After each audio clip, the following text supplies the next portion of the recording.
En 1993, une jeune fille de 16 ans ne rentre pas chez elle après son travail. Que s'est-il passé? La vérité mettra 20 ans à arriver. Et c'est ce que nous allons voir dans l'affaire d'aujourd'hui.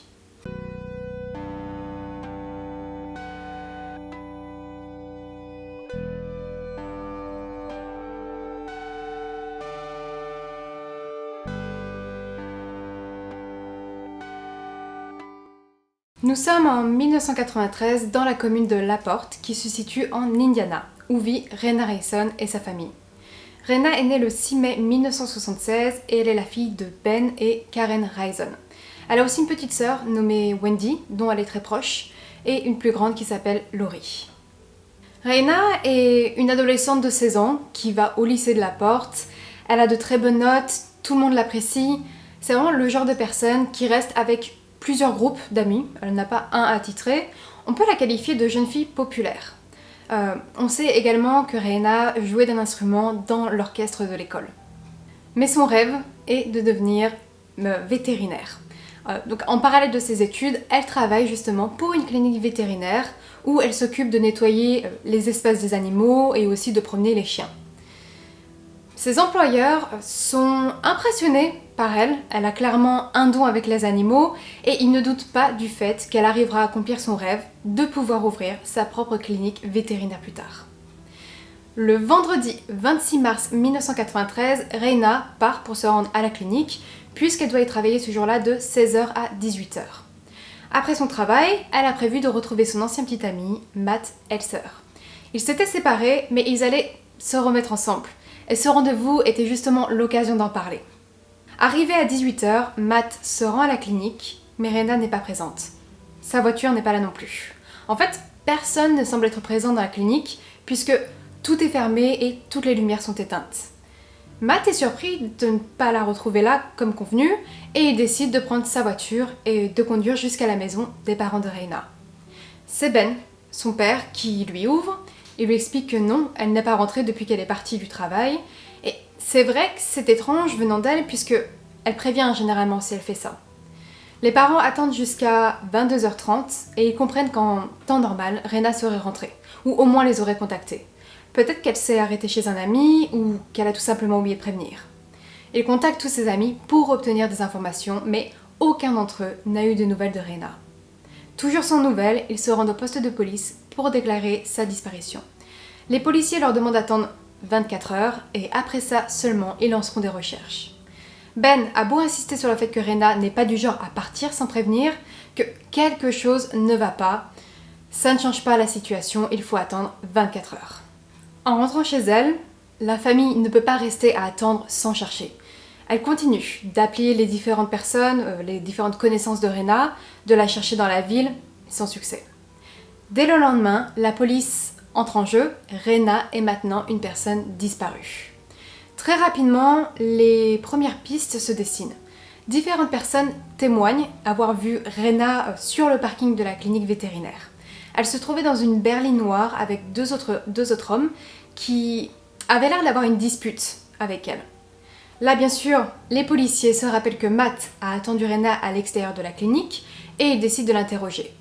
Il explique à nouveau son histoire, il l'a attendue, elle n'était pas présente et elle n'est jamais sortie. Les parents de Rena connaissent bien Matt et à aucun moment ils ne le pensent capable de faire du mal à leur fille. Face à la conviction des parents et à la coopération de Matt, les policiers ne le suspectent pas. La famille et les amis de Rena et les policiers se mettent à la chercher de partout. Ils distribuent des flyers avec sa photo, cherchent dans les courants d'eau, sous les ponts, de partout. Cette recherche va payer lorsque l'on retrouve la voiture de Rena dans la soirée. Elle est stationnée à environ 15 km de la clinique, mais Rena n'est pas présente. La voiture a le capot grand ouvert et la première idée qui passe dans la tête des policiers est qu'elle a eu un problème avec sa voiture. Les clés sont toujours sur le contact et lorsqu'ils essayent de la démarrer, il y a une réponse immédiate. Elle n'a donc pas eu de panne de voiture, mais vu la façon dont le capot est ouvert, est-ce que ce ne serait pas une mise en scène pour faire croire à ça? Les policiers examinent la voiture, il n'y a pas de traces de sang, pas de signe de lutte, et elle ne semble pas avoir été accidentée. Par contre, à l'intérieur se trouve le sac de Rena et une bague masculine. Après cette découverte, il montre la bague à Matt et lui demande si elle lui appartient. Ce n'est pas sa bague, mais il sait à qui elle appartient. Il l'a déjà vue. C'est la bague de Jason Tibbs, un ancien petit ami de Rena. Ils étaient sortis ensemble quelque temps avant eux et leur relation n'avait pas été longue, elle avait duré environ 6 mois. Avec cette nouvelle information, les policiers partent voir Jason pour lui poser des questions. En voyant la bague, il confirme que c'est bien la sienne. Mais comment sa bague s'est retrouvée dans le véhicule? Il y a une explication. Jason avait fait des travaux de réparation dans la voiture de Rena pendant un de ces moments. Peut-être que la bague a glissé et donc elle s'est retrouvée dedans sans qu'il se rende compte. Tout simplement. Les policiers le questionnent sur sa journée. Que faisait-il durant cet après-midi-là? Jason répond qu'il a participé à un jeu appelé la chasse au renard. Pour vous expliquer, ce jeu est une sorte de cache-cache mais avec des voitures. Chaque participant a sa voiture et une radio sur laquelle ils partagent leur position. Le but est de retrouver la personne avec les indications qu'elle donne, mais par contre, les amis de Jason, ils ont beau affirmer qu'il était en train de jouer à ce jeu, aucun d'eux ne peut confirmer l'avoir vu en personne. La disparition de Rena va être diffusée médiatiquement grâce à l'émission America's Most Wanted, où une récompense de 25 000 $ était offerte pour toute information. Après la diffusion de l'avis de recherche, il y a une piste qui indique aux policiers de se rendre à Fell Road.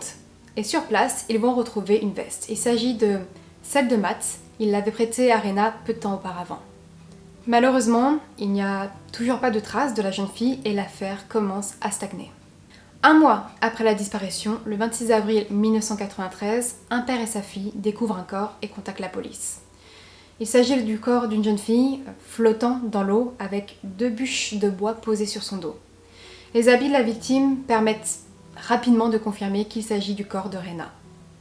Le corps est autopsié, mais cela fait déjà un mois qu'il se trouve dans l'eau, donc il est difficile d'obtenir des résultats concrets. Le médecin légiste est en mesure de trouver la cause de la mort. Rena a été étranglée, mais par contre, il est impossible de dire si le corps a été déplacé, si le meurtre a été commis dans cette zone ou ailleurs. Durant leur recherche, les policiers découvrent un élément très important. Le mari de Lori, la grande sœur de Rena, est marié à un homme nommé Ray McCarthy. Et c'est une personne d'intérêt. Lorsque Rena avait 11 ans, Ray a commencé à abuser d'elle pendant 2 années. L'année de ses 13 ans, elle est tombée enceinte et elle a avorté. Et c'est à ce moment-là que la vérité sur le comportement de Ray a été dévoilée au grand jour. Il a été condamné à 3 ans de sursis et celle-ci a pris fin en janvier 1993, soit 2 mois avant le meurtre de Rena. Lorsqu'ils ont interrogé Lori et Ray, ils ont nié avoir vu Rena le soir de sa disparition. Mais finalement, lorsque Ray s'est retrouvé seul avec les policiers, il leur confie qu'il a menti et il a vu Rena. Il explique qu'il était à la recherche d'une maison dans le quartier et qu'il a aperçu la voiture de Rena sur le parking de la clinique vers 17h40. Il s'est arrêté, il est descendu lui parler. Elle était dans l'entrée en train de nettoyer. Ray lui demande si elle sait où se trouve Lori et elle lui répond que non, puis il repart. Il indique qu'il ne l'a pas dit plus tôt devant Lori car il avait pris une autostoppeuse sur la route après ça et il ne voulait pas qu'elle la prenne. Avec toutes les informations, Ray devient le suspect numéro 1. D'autant plus que Rena s'était rendue au poste de police 1 mois plus tôt car Ray l'avait menacé de mort et ses parents également. Mais malgré les soupçons entourant Ray, la police n'a aucune preuve solide contre lui. Et l'affaire n'avance pas. En 1998, l'affaire est à nouveau examinée et les détectives décident cette fois-ci de se rendre chez Ray et d'examiner sa propriété. Ils découvrent du sang dans sa voiture et 2 armes de poing. Il est arrêté et il est accusé du meurtre de Rena. Mais le procureur en charge pense qu'il n'y a pas assez d'éléments solides pour le condamner. Ray est un chasseur, donc le sang peut très bien être celui d'animaux.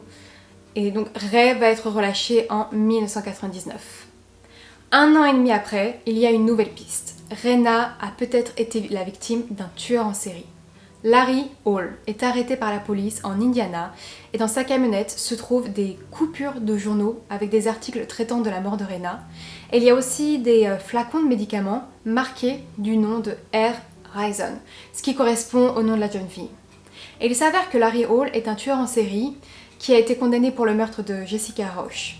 Mais les inspecteurs vont découvrir que l'inscription sur le flacon est fausse et que Larry se trouvait dans le Kentucky lors de la disparition de Rena. Ça ne peut donc pas être lui. Mais pourquoi est-ce qu'il a fabriqué cette fausse inscription? Honnêtement, on ne sait pas vraiment. Les inspecteurs pensent que c'était une sorte de fantasme morbide pour Larry qui avait entendu parler de cette affaire. Sans nouvelle preuve ni élément, l'affaire Rena Reason devient un cold case. 15 années sont passées sans que rien ne permette de rouvrir le dossier. Mais cela va changer en mars 2008, lorsqu'un homme nommé Ricky Ammons contacte la police et leur dit qu'il a des informations concernant le meurtre de Rena. En 1993, Ricky est un adolescent un peu rebelle de 14 ans. Et la soirée de la disparition de Rena, il est dans la grange familiale en train de fumer de la marijuana. Lorsqu'il voit la voiture de sa sœur arriver, au volant se trouve Eric Freeman, le petit ami de sa sœur, et Jason Tibb, qui se trouve au niveau passager. Il les voit descendre de la voiture et ouvrir le coffre, et il voit un corps sous une couverture. Il arrive à voir le visage de la jeune fille. Il ne la reconnaît pas sur le moment, mais il va comprendre qu'il s'agit de Rena lorsqu'il va voir sa photo à la télévision. Ricky explique qu'il n'a pas osé parler de ça avant puisqu'il est en train de fumer de la marijuana dans la grange et il ne voulait pas avoir de problème à cause de ça. Les policiers vont interroger Eric en 2008, mais il n'avoue rien, il nie tout. Et sans confession, le temps passe encore jusqu'en 2013. Les policiers reviennent le voir et ils lui offrent l'immunité contre son témoignage. Il accepte et il raconte ce qui s'est passé. Le 26 mars 1993, Eric conduit Jason jusqu'à la clinique vétérinaire vers 18h. Jason veut parler à Rena, il veut la convaincre de revenir avec lui. Ils arrivent sur place, Jason parle à Rena, il essaie de la convaincre, sauf que la conversation ne prend pas du tout le chemin qu'il aurait voulu. Rena ne veut plus être avec lui, c'est avec Matt qu'elle veut être, tout est fini entre eux. Jason ne supporte pas de l'entendre dire ça et il la frappe, la faisant ainsi tomber par terre, puis il l'étrangle. Il aurait dit à Eric, si je ne peux pas la voir, personne ne l'aura. Les deux hommes ont mis Rena dans le coffre et ils l'ont conduit jusqu'à la grange sans savoir que Ricky s'y trouvait. Ils ont repris la route et ils ont jeté le corps de la jeune femme dans l'étang où on l'a retrouvé. Eric dit qu'il a aidé son ami à cacher le corps parce qu'il avait peur d'aller en prison et qu'il avait également peur de ce que Jason pourrait lui faire. En août 2013, Jason Tibb est arrêté et accusé du meurtre de Rena. Durant le procès, des lettres de Jason adressées à Rena vont être présentées et dans celle-ci, il lui fait des déclarations endiablées et il indique qu'il serait prêt à tout, même à l'extrême, pour sortir avec elle à nouveau. Il est déclaré coupable de meurtre et il est condamné à 40 ans de prison. Concernant Ray, j'ai lu qu'il avait été arrêté en 2018 pour coups et blessures et il s'est suicidé en prison. Encore une fois, ce cold case nous montre combien la parole doit être libérée. Ce n'est pas la technologie qui a permis de résoudre cette enquête, mais un témoignage. Et sans ça, le coupable du meurtre de Rena serait peut-être encore en liberté aujourd'hui. Il est tout de même dommage que la peur pour seulement de la consommation de marijuana ait pris le dessus sur la parole de Ricky. Peut-être avait-il peur de ce que Jason pouvait lui faire également, tout comme Eric avait peur. La famille de Rena a retrouvé une certaine paix en apprenant que l'assassin de Rena était derrière les barreaux, enfin finalement, même si bien sûr ça ne ramènera pas leur fille. Mais pour autant, Rena reste aux yeux de tous cette jeune fille souriante, gentille, et qui, malgré les moments atroces qu'elle a connus, continuait d'avancer et d'espérer un avenir entouré de l'amour des animaux. C'est la fin de cette affaire, mais avant de vous laisser, je voulais juste vous avertir que je pars quelques semaines dans l'ouest du Canada. Pour les publications des vidéos, ça ne devrait quand même pas être un problème, je vais les maintenir, puisque j'ai pris de l'avance dans ce but. Mais par contre, je serai sûrement moins active au niveau des commentaires ou autres. Comme la dernière fois, si vous voulez me suivre sur mes aventures dans l'Ouest, vous pouvez le faire en me suivant sur mon Instagram. Il est indiqué dans la barre de description et aussi à la fin de la vidéo. Je vais aller une semaine à Vancouver et une semaine en Alberta pour visiter les Rocheuses. Donc c'était vraiment un de mes rêves au Canada. Quand je suis arrivée, c'était vraiment quelque chose que je voulais faire. Donc si ça vous intéresse de suivre mes aventures, n'hésitez pas.